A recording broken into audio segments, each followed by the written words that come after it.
In Congress, we get into these kind of modes where it looks like all the Democrats are attacking nuclear power and all the Republicans are defending it, and I don't think that's what we're intending here. What we're intending is to make sure that something that the unintended and the emergency doesn't happen here like it happened in Japan.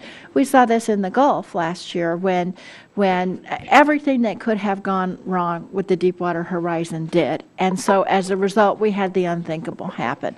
So that's why I just want to follow up on the questions that we're asking you, because in Japan, you know, it's one of the most advanced technologies in the world and the most advanced economies. And in fact, at this Fukushima Daiichi plant, they knew that they were in an earthquake zone, and they designed the plant for the earthquake zone to the best of their technologies at that time, correct? That's our understanding, yes. And they designed it for the earthquake, and in fact, it appears at this early stage that the plant survived the earthquake, correct? That's our understanding. But then the next thing that happened was the tsunami, is correct? That's our understanding. And they had designed the plant to withstand a tsunami. They had the seawalls, correct?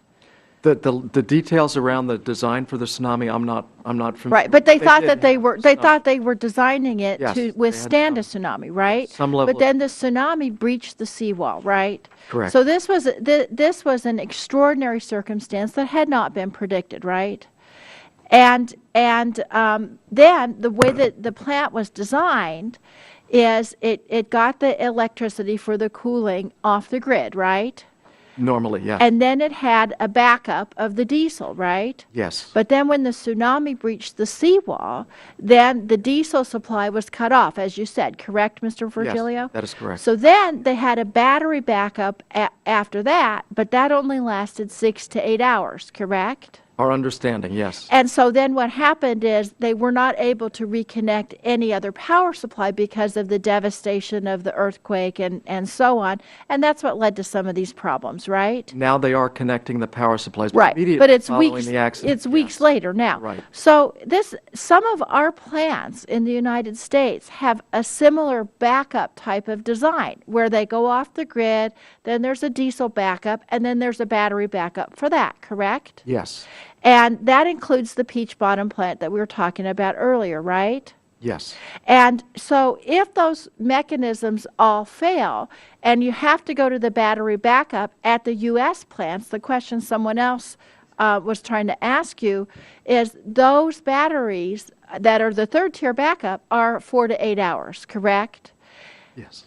Yes, and so one of the things we need to look at, and I'm sure the NRC is looking at in its analysis, especially with what happened in Japan, is can we get that third tier battery backup? Can we get batteries that will last longer in case there is some devastating rupturing of the electrical source so you can't get it hooked back up, right? A specific line item in our lessons learned actions. Is that we should look Blackout. Look at station blackout, look at it in light of Fukushima, is a specific line item in our action plan. And the NRC, when it looks at plants in the U.S., doesn't just look at plants that might be impacted by, say, tsunamis, right?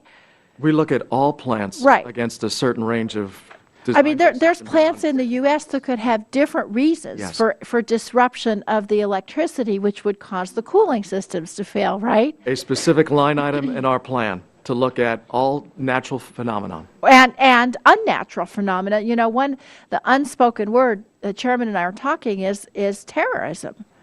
I mean, you know, you could have some kind of devastating terrorist attack, God forbid, that knocked out the electricity and you couldn't get it reconnected, and for some reason the diesel failed, and then you are in the battery, right? Therein lies the rationale for why we required the B5B equipment. Right. And so one of the things that you're looking at in this SORCA analysis is, does that B5B equipment work, right?